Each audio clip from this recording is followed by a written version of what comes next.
My family tree is made up of impossibilities, from the roots to the flowers that aren't even in bloom yet. Women, both earth and water, by this I mean both compact and ever-flowing, both of which are nature's answer to nurture, both burn and mellow, both boiling and tipping over in restraint, and undeserved restraint, and restraint so tangible that it keeps their hands on their sides and their feet planted on the ground.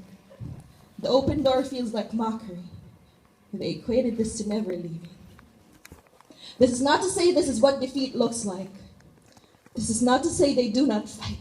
This is to say that the fight is more than for themselves. The fight is for the seeds they've cultivated, from the fruits that sprouted from their rainwater, from the legacies they've housed in their wombs and pushed from their quaking thighs, or in my case, cut from their flesh.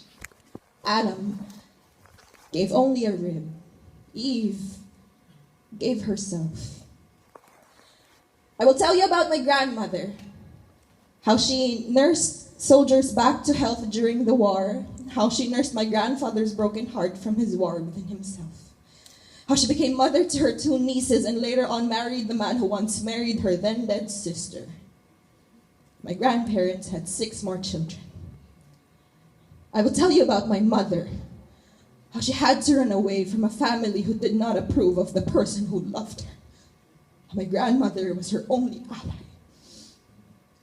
How my mother lost her firstborn to a disease whose cure would only be found 10 years after he died. 10 years.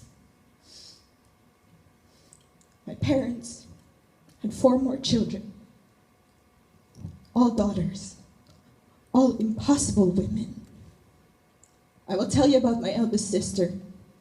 Became a mother earlier than society dictated, scorned by extended family who held nothing but their dignity. Public opinion is the fire, eternally waiting for bridges to burn.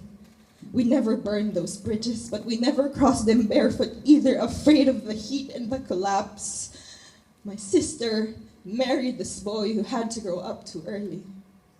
They are not faultless, but they had to survive somehow. They have 3 children. The women in my family have this talent of loving unfaithful men. And by talent, I mean staying with them. And by staying with them, I mean my grandparents were together until they died. My parents are still together, and I still come home some days to their laughter, or his beer bottle jokes, or the imposter of a smile my mother wears when they aren't funny. Some days I come home to silence. My sister and her husband are celebrating their 15th year. I do not like my brother-in-law, and I hate my father at times. But I'd always been a lawless girl. But I'm bored of the tears of the women who share my blood, whose bruises I still see in their smiles some nights, whose lifelines take the shape of their children's pulse. If you ask me if I resent the men, I will tell you the story of my grandmother. How she bought baby supplies for the woman my grandfather got pregnant. True story. I will tell you how many broken tiles we have in the house. I will tell you the story of every broken thing I can remember, and I promise you, my mother's spirit will not be one of them. I will tell you about my sister. How I hope that one of her clockwork tears finally be the signal for her to come home. But even our home is made up of the decisions of my mother and her mother and her mother and her mother had to make. This is not saintly. There is nothing holy in the way they got so used to the pain, and I think I will get used to the pain. Why do they not leave, you might ask?